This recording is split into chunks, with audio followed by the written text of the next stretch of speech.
ሰላም እንዴት ናችሁ? ውድ የዩቲዩብ እና የቲክቶክ ቤተሰቦቼ ዛሬ የመጨረሻውን ክፍል ይዤላችሁ መጥቻለሁ። ላለፉት 5 ክፍሎች ይህን በጨጓራና በአንጀት ቁስለት ላይ ስፔሻሊ በጨጓራ ቁስለት ላይ የተጻፈ በ1972 የተጻፈ መጽሐፍን የተተረጎመ ወደ ኢትዮጵያ ማለት ነው ይዤላችሁ እያቀረብኩ ነበር። ምናልባት ይህን ቪዲዮ ለመጀመሪያ ጊዜ የሚደርሳችሁ ሰዎች ከዚህ በፊት ያሉ 5 ክፍሎች አሉ በቲክቶክም በዩቲዩብ ላይ እነሱን የገባችሁ ተመልከቱ ማለት ነው።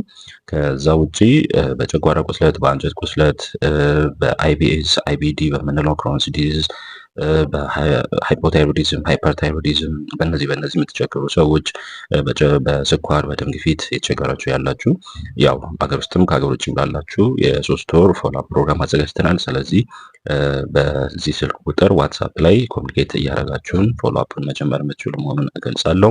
ጥያቄ ካላችሁ ከዚህ ቪዲዮ ኮሜንት ስር መጻፍ ትችላላችሁ።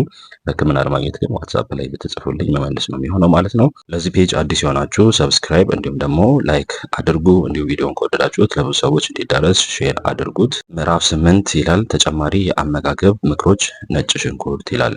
በነጭ ሽንኩርት ውስጥ ያለው ዘይት አስደናቂ የሆነ የመፈወስ ችሎታ አለው። ስለሆነም በአውሮፓና በእስያ ለብዙ መቶ ዓመታት ሲሰራበት ቆይቷል። ነጭ ሽንኩርት ቆሻሻን የሚያጠራ ሲሆን በትልቁ አንጀት ውስጥ የሚገኘውን ቢ ኮሊ የተባለውን ባክቴሪያ በመግደል የጉበትና የጣፊያን ስራ ይቀንሳል።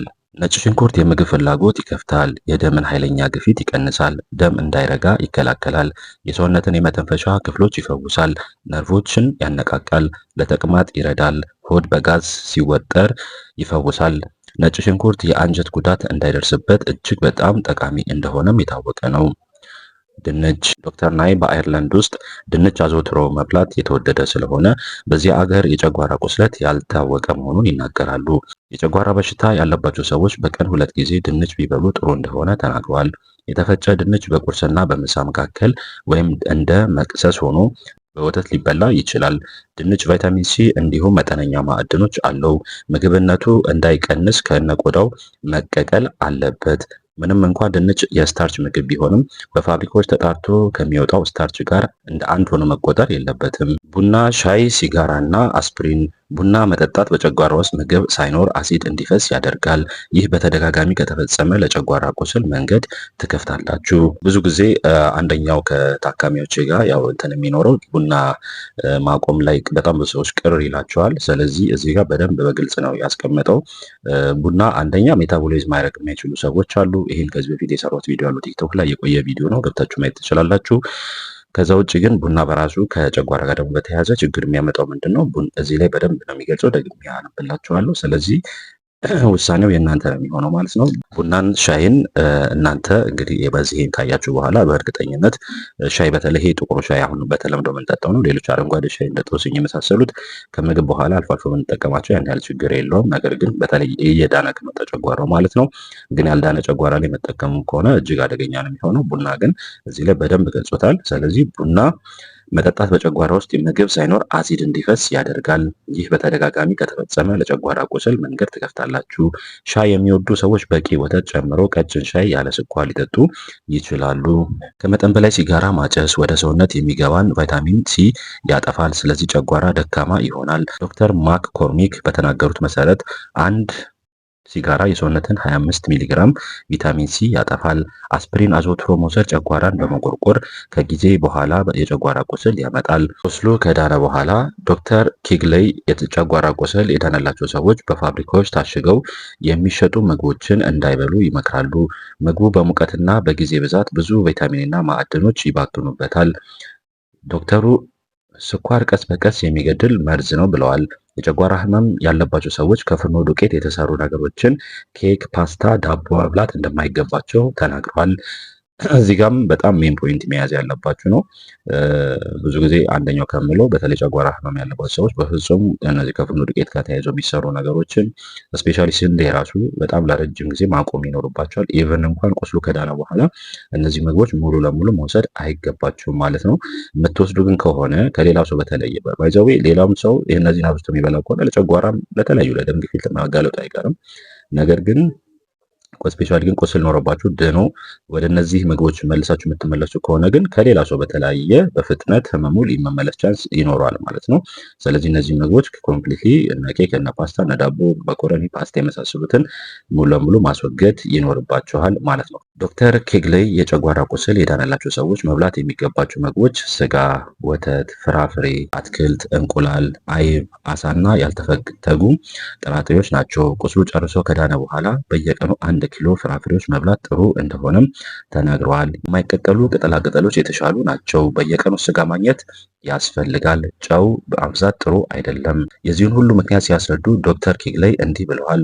በህይወታችሁ ዘመን ሁሉ ቪታሚንና ማዕድን ከሌለው ምግብ ሽሹ። የጨጓራ ቁስል በብስጭት ፈጽሞ አይመጣም። እርግጥ ብስጭት ቀደም ብሎ የተፈጠረውን ቁስል ሊያባብስ ይችላል። የነርቭ ውጥረትንና የጨጓራን ህመም የሚያመጡት ቪታሚን የሌላቸው የካርቦሃይድሬት ምግቦች ናቸው። ብስጭት፣ ንዴትና ሀሳብ ማብዛት ያለውን ህመም ያባብሳሉ እንጂ አዲስ በሽታ አይፈጥሩም። የጨጓራ ቁስል ከዳነላችሁ በኋላ ተመልሶ እንዳይመጣ አድርጉ። ይህንንም ማድረግ የምትችሉት ዶክተር ኬግሌይ ምክር በመከተልና ቪታሚን ኤ፣ ቢ፣ ሲ፣ ዲ፣ ኢ በየቀኑ በማግኘት ነው። መደምደሚያ፣ አንድ ሰው ከቁስል ለመዳን የሚረዱትን 13 ዘዴዎች ሳይሰለች ከተከተለ የጨጓራው ቁስል በወራት በሚቆጠር ጊዜ ውስጥ ጨርሶ ይድናል። ጨጓራችሁ ተበስቶ ካልሆነ ወይም አንድ አይነት የማይድን ህመም ይዟችሁ ካልሆነ በየጊዜው እየተሻላችሁ እንደሚሄድ የተረጋገጠ ነው። ነገር ግን ከድሮ አመጋገብ ዘዴ ለመላቀቅ ቆራጥ ውሳኔ ማድረግ አለባችሁ። የድሮውን ልማድ ትቶ አዲስ ልማድ መጀመር ቀላል ባይሆንም ሰውነታችሁ ራሱን ከአዲሱ ልማድ ጋር ማስማማት ይችላል። 13ቱን ምክሮች በሚገባ በስራ ላይ ብታውሉ በሳምንታት በሚቆጠር ጊዜ ውስጥ ትልቅ የጤንነት ለውጥ ታያላችሁ። ከምግብ በኋላ ይሰማችሁ የነበረው ህመም እየጠፋ ይሄዳል። አዲስ የጤንነት ስሜት ይሰማችሁና በመጨረሻው የጨጓራችሁ ቁስል ይድናል። የምታገኙት ውጤት ከሚያሰቃይ ህመም መላቀቅ ብቻ ሳይሆን የጠቅላላው ጤንነታችሁ ደረጃ ከፍ ብሎ በደስታ ትኖራላችሁ። ይህም በገንዘብ ሊገመት አይችልም። ይህ ሁሉ ውጤት ሊገኝ የሚችለው የአመጋገባችሁን ዘዴ በመለወጥና ራሳችሁን በመቆጣጠር ነው ይላል። መጽሐፉ አልቋል ማለት ነው። ስለዚህ ከዚህ መጽሐፍ ትልቅ ትምህርት ልንወስድ የሚገባው ምንድን ነው?